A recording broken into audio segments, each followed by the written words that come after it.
একটি হাদিস রয়েছে নবী করিম সাল্লাল্লাহু আলাইহি ওয়াসাল্লামের, সেটা হচ্ছে কোন ইবাদত বা কোন আমল সবচাইতে উত্তম। এই ক্ষেত্রে কোন রোজা সবচাইতে উত্তম, কোন সিয়াম সবচাইতে উত্তম, কোন হজ সবচাইতে উত্তম, কোন উমরা সবচাইতে উত্তম, কোন সালাত নামাজ সবচাইতে উত্তম, এই মর্মে রাসূলুল্লাহ সাল্লাল্লাহু আলাইহি ওয়াসাল্লাম হাদিস, সেটা হচ্ছে যে আকসারুহা যিকরান লিল্লাহ, যাতে সবচেয়ে বেশি আল্লাহকে স্মরণ করা হয়েছে, আল্লাহর জিকির আজকার করা হয়েছে। এটা আমল করার চেষ্টা করেন। আমরা এটা একেবারে সাধারণ মানুষের জন্য বলছি না, এটা সব কোয়ালিটির মানুষের জন্য, যারা অনেক অ্যাডভান্স তাদের ক্ষেত্রে বলছি। রোজার ক্ষেত্রে তাহলে ফিট করেন এই হাদিসটা।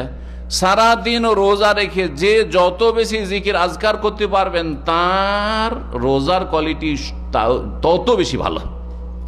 আর যার জিকির আজকার যত কম, তার রোজার কোয়ালিটি তত নিম্নমানের। এইরকম হজের ক্ষেত্রে, এইরকম উমরার সফরের ক্ষেত্রে, এইরকমই নামাজের ক্ষেত্রে, নামাজ পড়লেন।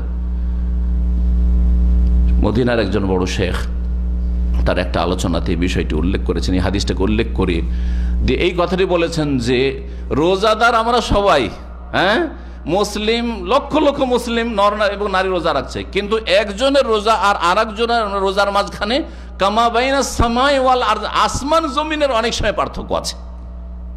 এই কথাটা বলার পরে বলছেন ওই হাদিসটি নিয়ে এসে যে যার যত বেশি জিকির রয়েছে ইবাদতে, তত বেশি তার ইবাদতের কোয়ালিটি ভালো। উদাহরণস্বরূপ, আর জিকির আজকার আম জিকির মানে বেদাতি জিকির নয়, সুবহানাল্লাহ, আলহামদুলিল্লাহ, লা ইলাহা ইল্লাল্লাহ, আল্লাহু আকবার, ওয়ালা হাওলা ওয়ালা কুওয়াতা ইল্লা বিল্লাহ, আস্তাগফিরুল্লাহ। একজন রোজা রেখে সারাদিনে শত শতবার আস্তাগফিরুল্লাহ পড়েছে, আর একজন সারাদিনে একবারও পড়েনি। দুজন রোজা সমান? মোটেই সমান না। একজন সারাদিনে অনেকবার তাওহীদ, তাকবীর আর তাহমিদ আর আল্লাহ কত শুকরিয়া জিকির আজকার করেছে, বিভিন্ন সকালের জিকির পড়েছে, সন্ধ্যার জিকির পড়েছে, আর তারপরে বাড়ি থেকে বের হওয়ার জিকির, বাড়িতে ঢোকার জিকির, গাড়িতে বসার জিকির, কোনো জায়গায় নামার জিকির, আর কত লোককে সালাম দোয়া দিয়েছে, জিকিরুল্লাহ, বহু জিকির। আর আরেকজন লোক সারাদিনে একবারও আলহামদুলিল্লাহ বলেন, একবারও বা দু চারবার হয়তো বলেছে, সমান না। সুতরাং আপনারা এই ইবাদতগুলি একটু মনে রেখে রোজার অবস্থায় আছেন, এমনি তো মন মেজাজ ভালো আছে, ইসলামিক ইমানি মন মেজাজ আছে, একটা রুহানিয়ত আছে, একটা আধ্যাত্মিকতা আছে এই ইবাদত বন্দেগীতে। রোজার অবস্থায় আর বিনা রোজায় পার্থক্য অনেক আছে। এই রোজার অবস্থায় বেশি বেশি জিকির আজকারের চেষ্টা করেন। জিকির আজকার বারবার আর বলার দরকার নেই, বহু জিকির আজকার, সুন্নতি জিকির আজকার রয়েছে, সুন্নতি জিকির আজকার করবেন, বা সতর্ক করবে যে বেদাতি জিকির আজকার থেকে বেঁচে। কারণ আমাদের দেশে জিকির মানেই বেদাতি জিকির। জিকির মানে কি? বেদাতি জিকির। বেদাতিরা বেশি জিকির করে, বেদাতি জিকির। আর যারা সুন্নতের দাবিদার, তারা জিকিরে একেবারে জিরো, জিকিরে একেবারে জিরো। ইল্লা মাশাআল্লাহ, না না, এমনটা হওয়া উচিত নয়। মধ্যম পন্থা অবলম্বন হচ্ছে সুন্নতি জিকির আজকার করবেন আর বেশি জিকির আজকার করবেন। আর বাড়াবাড়ি হচ্ছে বেদাতি জিকির করা, আর ছাড়াছাড়ি আর ঘাটতি বড় ত্রুটি হচ্ছে একেবারে আল্লাহর জিকির না থাকা। সারাদিন রোজা রাখলেন, যদি আপনাকে জিজ্ঞাসা করা হয় যে আপনি আপনার অন্তরে হাত দিয়ে, একটু বুকে হাত দিয়ে বলেন তো দেখি যে আমি 10 বার আস্তাগফিরুল্লাহ পড়েছি, না আউযুবিল্লাহ, অথচ আপনি নিজেকে খুব ধার্মিক মনে করছেন। 10 বার আপনি লা ইলাহা ইল্লাল্লাহ পড়েছেন, বা সুবহানাল্লাহ পড়েছেন, আলহামদুলিল্লাহ পড়েছেন, হ্যাঁ সুবহানাল্লাহি ওয়া বিহামদিহি। তারপরে এই জিকির আজকারগুলি করলে কি হয়? অন্তর এত পরিষ্কার হয়, যেমন অস্ত্র আগুনে দিলে পরিষ্কার হয়, পরিষ্কার হয়, তখন অন্তরটা নরম হয়ে আসে, অন্তর আল্লাহ অভিমুখী হয়, আল্লাহর দিকে ঝাঁপিয়ে পড়ে।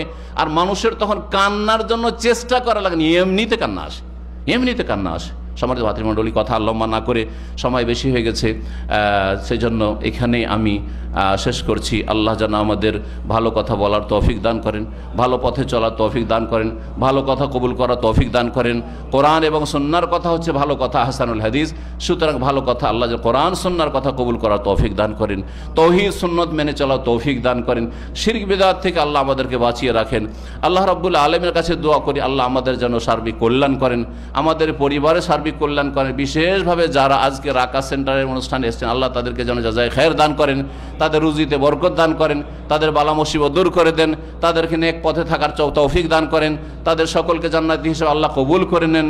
এবং সমস্ত মোমেন মোমেনাতের জন্য দোয়া করি, যারা হেদায়েত রয়েছে আল্লাহ তাদের হেদায়েতকে আরও মজবুত করেন, আর যারা গুমরাহ হয়ে রয়েছে তাদেরকে আল্লাহ যেন হেদায়েত নসিব করেন।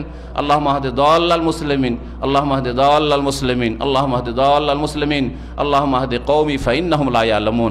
আমাদের জাতি শিরককে শিরক বুঝে না, বিদাতকে বিদাত বুঝে না, গুমরাহিকে গুমরাহি বুঝে না, বিধর্মিতাকে বিধর্মিতা বুঝে না, নাস্তিকতাকে নাস্তিকতা বুঝে না। মনে করেছে মাঝে মধ্যে বা কিছু ভালো কাজ করলেই মনে হয় জান্নাতের কাজ হয়ে যায়। আল্লাহ যেন তাদেরকে বুঝার তৌফিক দান করেন এবং তৌহিদ সুন্নাত কোরআন এবং হাদিসের দিকে ফিরে আসার তৌফিক দান করেন। সুবহান রাব্বিকা রাব্বিল ইজ্জাতি আম্মা ইয়াসিফুন ওয়া সালামুন আলাল মুরসালিন ওয়াল হামদুলিল্লাহি রাব্বিল আলামিন ওয়া জাযাকুমুল্লাহু খাইরান।